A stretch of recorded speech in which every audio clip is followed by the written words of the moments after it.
నిజామాబాద్ నగరంలో ఏదైతే గత దశాబ్ద కాలం నుంచి డబల్ బెడ్రూమ్ ఇండ్ల కోసం ప్రజలు అనేక సార్లు దరఖాస్తులు పెట్టుకున్నటువంటి పరిస్థితి ఉన్నది.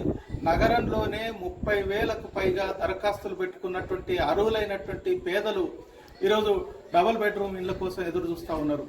నగరంలో నాగారం ప్రాంతంలో కానీ, కలెక్టరేట్ పక్కన దుబ్బా ప్రాంతంలో కానీ ఏదైతే 600కు పైగా పూర్తి చేసినటువంటి డబల్ బెడ్రూమ్ ఇండ్లు ఈరోజు పేదలకు ఇవ్వకపోవడంతో నిర్మించినటువంటి ఇండ్లల్లో అరాచక కార్యక్రమాలు జరుగుతూ ఉన్నాయి. అసాంఘిక కార్యక్రమాలకి అడ్డాలుగా మారినటువంటి పరిస్థితి ఉన్నది. ఇక్కడ ఉన్నటువంటి తలుపులు, దర్వాజాలు, కిటికీలు కూడా ఈరోజు దొంగలించుకుపోతున్నటువంటి పరిస్థితి ఉన్నది. పేదలకు ఇవ్వాల్సినటువంటి డబుల్ బెడ్రూమ్ ఇండ్లు ఇవ్వకపోవడంతో ఈరోజు నిరుపయోగంగా మారి అసాంఘిక కార్యక్రమాలకి అడ్డాలుగా మార్చినటువంటి పరిస్థితి ఉన్నది.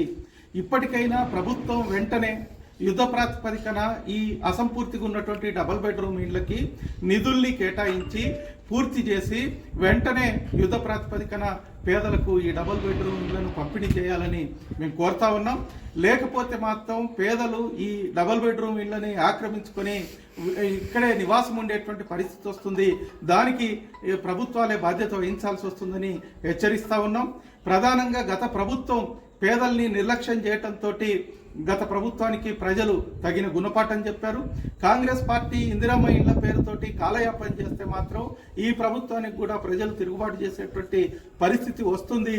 గత 4-5 సంవత్సరాలుగా పూర్తి అయినటువంటి ఇళ్లను కూడా ఇవ్వకుండా నిర్లక్ష్యం చేసినటువంటి అధికారులని ప్రభుత్వం వెంటనే చర్యలు తీసుకోవాలా.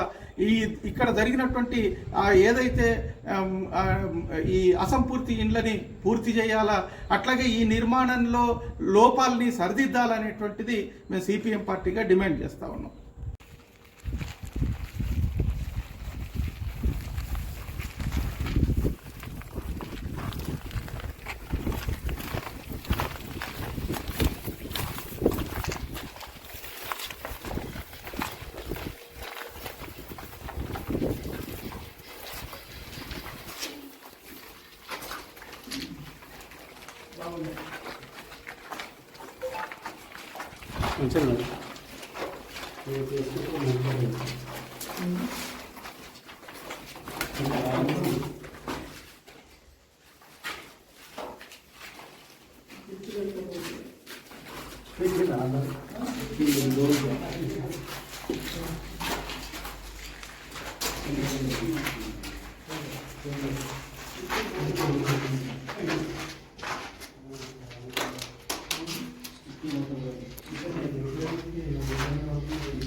నిజామాబాద్ జిల్లాలో దుబ్బా ప్రాంతంలో ఉన్న డబుల్ బెడ్రూమ్ సంబంధించింది ఇవాళ సిపిఎం పార్టీ ఆధ్వర్యంలో సందర్శించడం జరిగింది.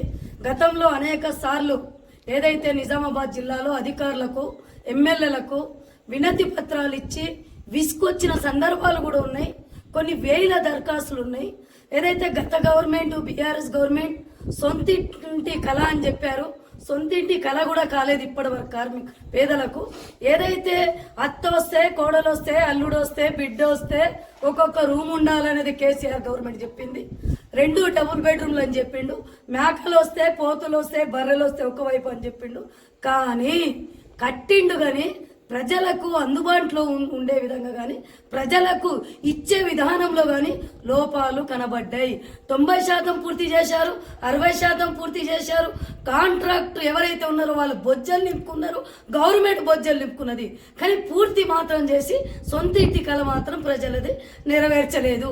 మేము చెప్పదలుచుకున్నది ఏంటంటే అనేక సార్లు ఏదైతే డబుల్ బెడ్రూమ్ల కోసం పేదోళ్ళు దరఖాస్తు పెట్టుకున్నారో ఎన్నికల కంటే ముందు ఇస్తామని చెప్పారు. ఎన్నికల కంటే ముందు కూడా ఇవ్వలేదు. లేదు. ఏదైతే కార్పొరేట్ చేతులలో పెట్టారో కార్పొరేట్ చిట్టి సిస్టమ్ తీసుకొని వచ్చి ఒక్కొక్క కార్మికుని దగ్గర ఒక్కొక్కల పేదల కుటుంబాల దగ్గర 3 లక్షలు 4 లక్షలు తీసుకున్నారు. డబుల్ బెడ్రూమ్లు ఇస్తా అని ఈ రోజు వరకు కూడా పూర్తి చేసి ఇవ్వలేదు. ఏదైతే ఈ డబుల్ బెడ్రూమ్లు ఉన్నాయో దుబ్బా ప్రాంతంలో అడ్డాలు గాంజాయి తాగతందుకి, ఏదైతే డ్రగ్స్ ఉపయోగించుకోవడానికి అనేక అసాంఘిక కార్యక్రమాలకు మాత్రం ఈ డబుల్ బెడ్రూమ్లు కనబడుతున్నాయి. కాంగ్రెస్ గవర్నమెంట్ వచ్చి 11 నెలల ఇంద్రమ్మ ఇల్లు అని చెప్పారు, సాకారం అని చెప్పిండు.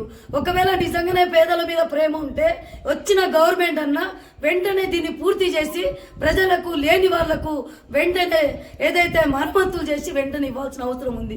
సంవత్సరం గడిచినా ఇంద్రమ్మ ఇల్లు లేదు, సాకారం లేదు, సమస్య పరిష్కారం చేయలేదు. ఇప్పటికైనా ఏదైతే డబుల్ బెడ్రూమ్లు నిజామాబాద్ అర్బన్లో కట్టారో నిజమైన పేదోళ్ళు ఎవరైతే ఉన్నారో వాళ్ళకు వెంటనే సర్వే చేసి ఈ డబుల్ బెడ్రూమ్లు పెంచకుంటే పూర్తిగా బాధ్యత సిపిఎం తీసుకొని ఎవరైతే ఇల్లు లేవో వాళ్ళకే పంచిపెడతామనేదే సిపిఎం పార్టీగా డిమాండ్ చేస్తున్నాం. కాంగ్రెస్ ప్రభుత్వం చొరవ చూపించి ఇప్పుడు వెంటనే మరమ్మతులు చేసి ప్రజలకు పంచాలన్నదే డిమాండ్ చేస్తా ఉన్నాం.